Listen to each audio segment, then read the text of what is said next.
survivors struggling to survive, live to another day, hiding in the town hall here, and suddenly the water source is gone. Like there are no water in the taps, and like they don't know what happened. Like is something trying to hurt them? Maybe something is broke. Maybe something is trying to get rid of them from this place because they want to take over. So it's kind of like a classic Dying Light problem, but then there are some twists, there are some turns, there's some mystery to uncover. Probably we will not see all of it here, but let's just give it a go and let's see how far we can go. Let's see what we uncover. That is one of my favorite things from the previous games, when you have this little hub community kind of safe space for most part, and then you do have to go out and protect them or gain friendships as well as take on the challenges outwards. And that's exactly what Kyle Crane is doing, because like that's a side mission, but also the basics, right? So you play as Kyle Crane, and that's a very unique, very special type of a hero for a survival horror game, because he's not only the master survivalist, like he's not only able to survive as long as he wants in this difficult, challenging environment, but in this game he also has access to a set of very special, very powerful beast-like abilities, which really allow him to kind of unleash all of the rage, all of the everything that he has in it.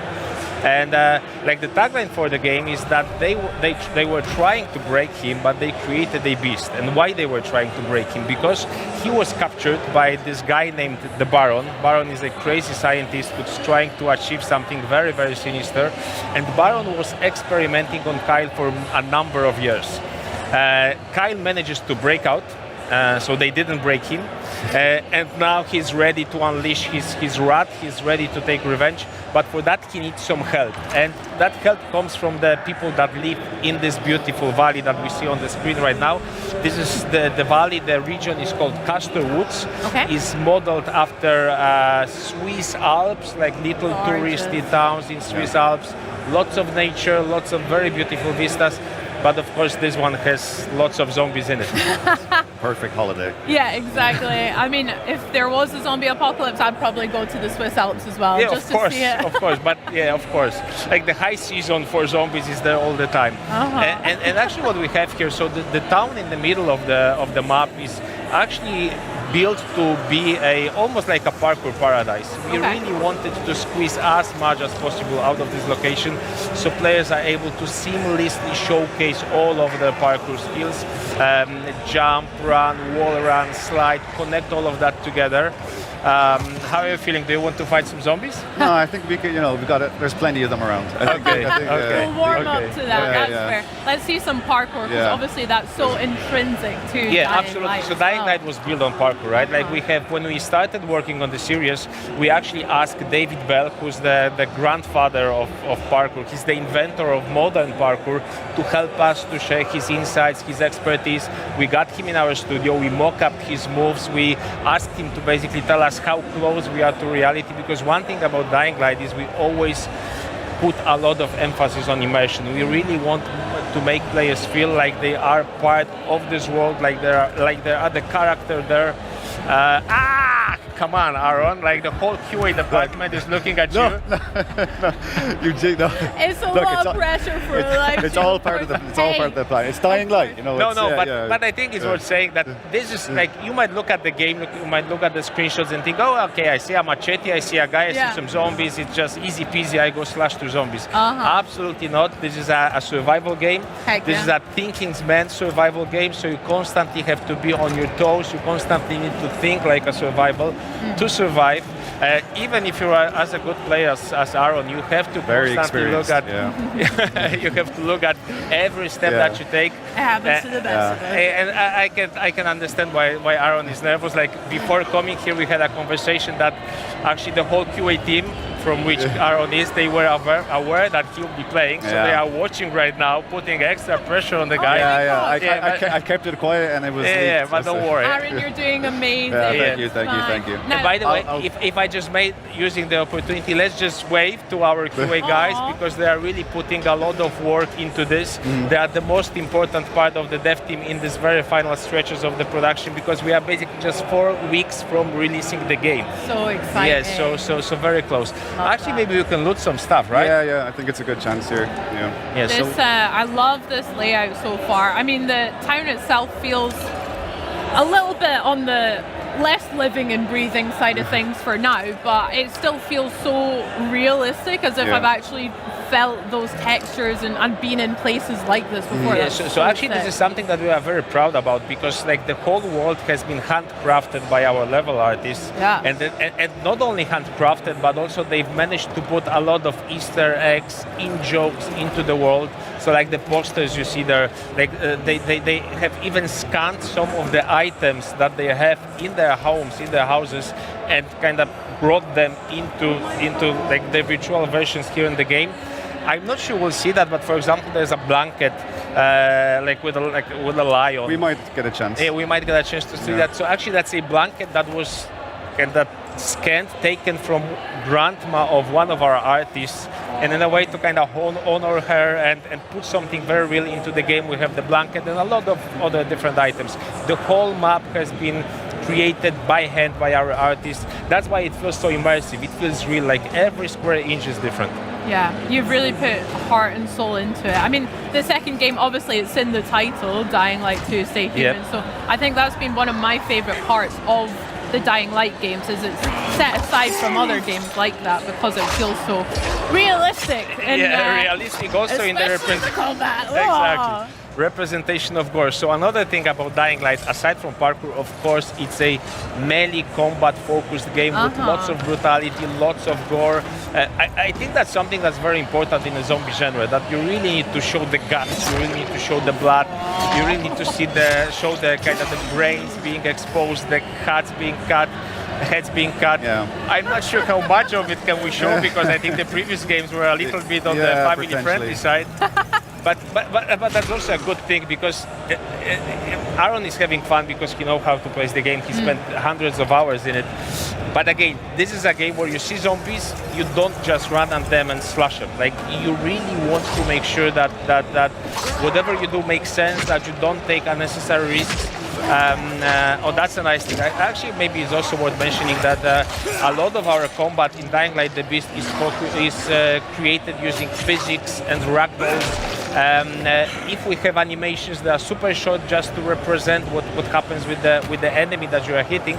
So, like, you will encounter hundreds of zombies here, but every fight with a zombie is different, because the reaction is always different. Sometimes he hits an obstacle, sometimes he hits another zombie. There's lots of those cool emergent moments. Yeah. You were speaking about some of the melee weapons that we've used already, like we've had machetes and all sorts. What sort of weapons can we find in the world of Dying Light? There's more than 100 melee weapons, and of course the classic stuff for the genre. So I don't know, gas pipes, crowbars, machetes, hammers, axes, wrenches, things that you can basically find all around you. But also if you dig deep enough, and that's a very important aspect of Dying Light the Beast, that there are lots of secrets that you can actually uncover if you dig deep enough. Okay. You can find weapons like medieval swords, very unusual creations of the survivors. So really a lot of very fancy looking and fancy working and effective weapons that are really a lot of fun to play. I like the sound of a medieval sword. That sounds pretty badass, to be fair. Do you guys have favorites? What's your favorite weapon of choice? Samurai sword. Samurai, of course, like a classic. It's probably a boring answer, but yeah. But for me, actually, it's a flamethrower, something new to Dying Light the Beast. So for some reason, like, even though we are making zombie games, we didn't have a flamethrower before. So Dying Light the Beast, aside from the melee weapons and a big focus on firearms as well, introduces a number of new weapons. So flamethrower, grenade launcher, saw blade launcher, and a number of additional hidden stuff that you will have to find as you play the game. We are now living the time. We are now living the town, and actually that's an example of one of the open world activities. Like, there are places like this spread all over the world with which you can interact. if you manage to survive, Aaron. It just came out of nowhere. Remember your fault Lord. is Survival horror. I'm demonstrating exactly what we want, right? Yeah, that's true. That's true. So, like military combos like this, if you manage to kill all of the infected here, or if you manage to outsmart them, because that's also an option. You can, for example, use a decoy, draw them to like away from this place, and then try to loot it. That's a very good place to find some ammo for your firearms. And as I said, firearms have really received a lot of love from us as developers in Dying Light the Beast. Okay. He's a bit too big for now, I think, this guy, right? Yeah, this one, yeah, like It maybe, looks, let's not risk it. You already died once, so I don't. It looks playing with so fire, tough. Like the guys back at home are making bets, like, will he die again? Oh, so firearms, there's a little bit more of a focus on. Yes, on absolutely. Maybe we could actually use the rifle. What do you think? It will get messy because the thing about firearms is they make a lot of noise. Got you. So as soon as you start shooting, there's a chance that the virals, the fast-moving zombies, will come. Actually, I think there's one guy over there. Let's go inside. Yeah, let's Safer. try to hide. Like, we'll see if that works. Safer inside. Oh my. Yeah, gosh, but- okay. Relatively. A little bit, like it's never safe in the world of Dying Light. Like what I like to say is that it's actually one of the most dense open worlds out there, because basically every part of the map is something where you play the game, where you do some kind of interaction. Either you parkour, which is also like interaction, you click buttons, like you're trying to get somewhere, you make decisions where you want to go. Combat the same, you get surrounded, suddenly there's a group coming from one direction, group from the other. Constantly something is happening, like you are never bored. It's very intense, very dense experience. Yeah. That sounds really cool. A lot to explore and discover, and hate every kind of trip outside of the safe zone is probably not going to be exactly the same as before. Yeah, so Dying Light was built out of emergent moments, and we actually we did fight with some of the guys with the tanks, for example, right? But actually we didn't trigger them, so maybe if there's an opportunity, but like, actually that's a nice thing. Or maybe we can keep the... I think there's, some better opportunities. Okay, so what happens right now is that because Aaron was fighting a lot with like quite intense, he managed to charge his beast mode, right? Okay. So now he can unleash it. So maybe we can actually see that here, like how effective he is with fighting those zombies. They throws them all around. Like he has those like gosh. finishers. It doesn't need any weapons anymore. Oh my goodness, he ripped his arm right off. Flipping it. Cat, like nothing is left like unturned and unbrushed and unsmashed. Who's laughing now? No one left unsmashed. No. That sounded like you are saying it to the QA guys. Like, who's laughing now? Like, I'm here on Xbox and I'm playing this awesome game. I can't confirm it. Oh, zombies don't need brains. It's fine. Yeah, some of the new visual designs for our enemies. So of course, like, you can see the game is really beautiful to look at. Even the zombies. Like, if you are into zombies, it's good to make a pause or go into photo mode and try to see how detailed the models are, especially when you do some damage to them. We have increased significantly the number of places on their bodies which you can damage. We have, like when you cut a limb, you can cut it in 3 different places. You can really leave a lot of scars, wounds, like broken places on.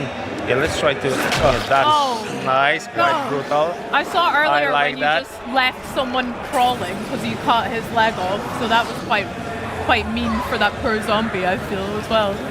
A nice flame. Also, as you can see, there's a lot of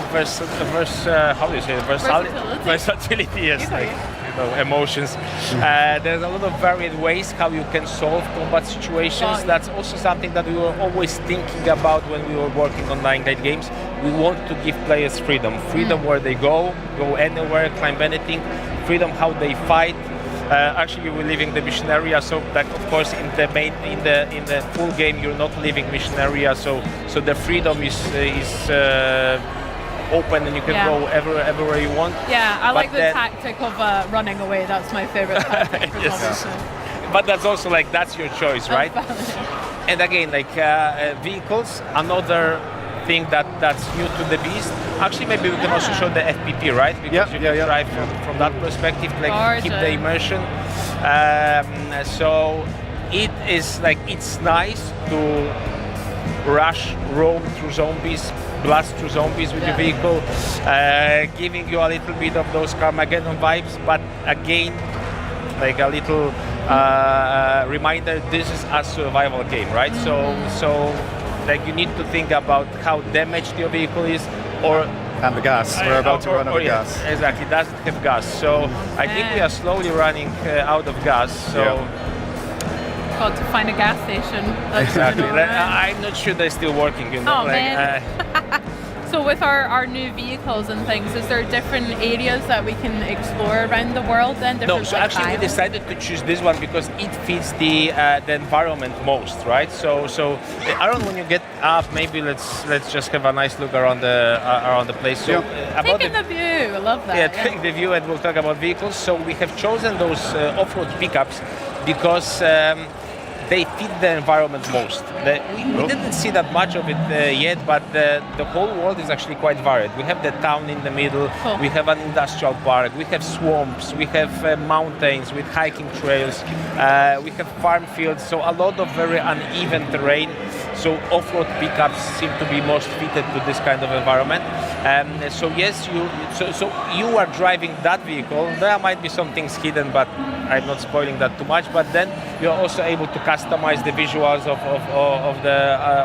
the vehicle a little. So there's still quite. Oh, I think that's the blanket that I was. This was the. So this is actually the real blanket that you can find in one of our level artist grandmother's. Actually, at one of the homes. playtests, some guy met me. He said the same thing. Like he recognized the blanket. Yeah. So it's a very iconic. That's so wholesome. Yeah. So there we go. That's a challenge for I everyone don't know. playing Are that. we ready to go into the night part? Because we Hey. might do that. But I'm ready if you guys are. a word of warning, because like Dying Light generally.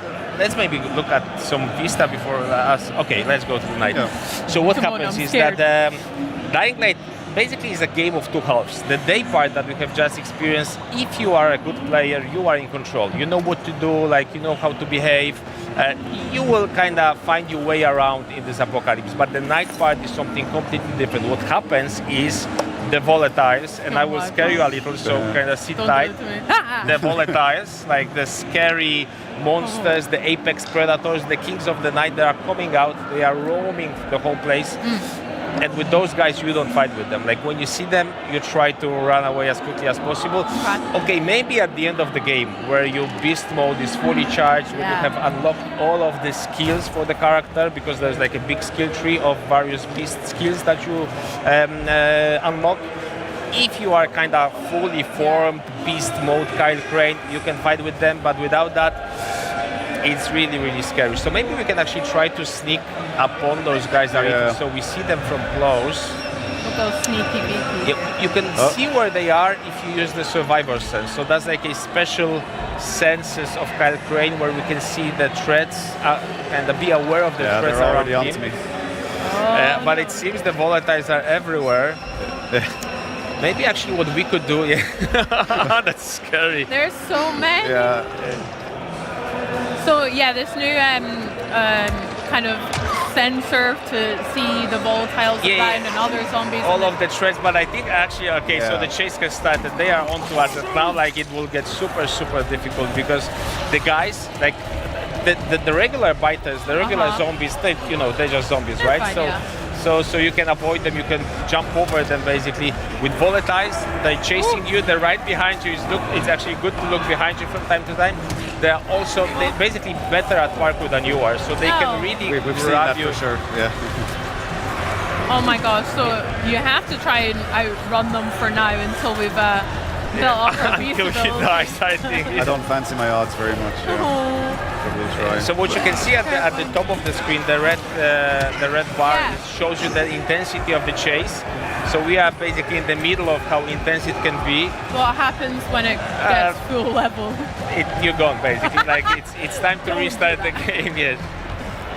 Yeah, they're still onto me. Oh, great. What other abilities can we see from Kyle's kind of beast mode abilities as So well? actually the beast mode will be very helpful right now because when you are in the beast mode you can run faster, you can jump higher. That's actually a very good way of escaping those volatiles. So they're laughing at you again, right? No! Okay, but just to finish the thought, maybe let's go back. You are watching Castor Woods Public Access Television. Hey, hey, hey! Bobber the Beaver is back! Nice views and relaxing trails are just not for you, huh? You're thinking, hey, Bub, that's gonna be one boring summer. Well, wrong. Castor Woods is calling all you who are ready for more than just a break. Morning cardio? Kickstart your day with our urban jogging sessions. Then, for a follow-up workout, sign up for our local sporting classic. It's a real crowd pleaser. Now, for those of you that value precision, our archery sessions are just the ticket. Or, if you prefer marksmanship with more modern tools.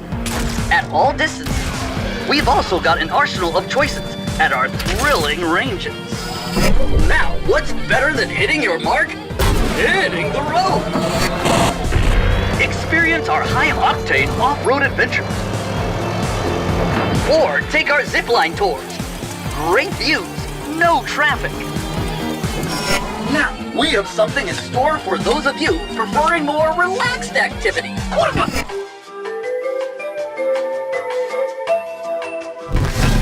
After lunch, unleash your inner artisan at our crafting workshops.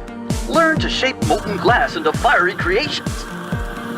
Or get new skills to make your very own souvenir. And then enjoy a perfect sunset on the nearest hill. The views from the top are breathtaking.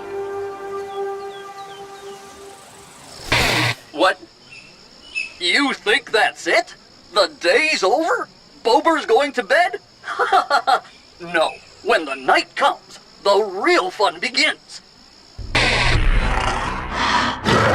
Nights are perfect to play some good old hide and seek. Or our unique version of the game of tag. And if all that made you hungry, to finish your day, you can learn how to cook on an open fire. Enjoy. So what are you waiting for? Castor Woods is calling your name. Adventure awaits. Let's go. This is not a vacation. You were watching Castor Woods Public Access Television.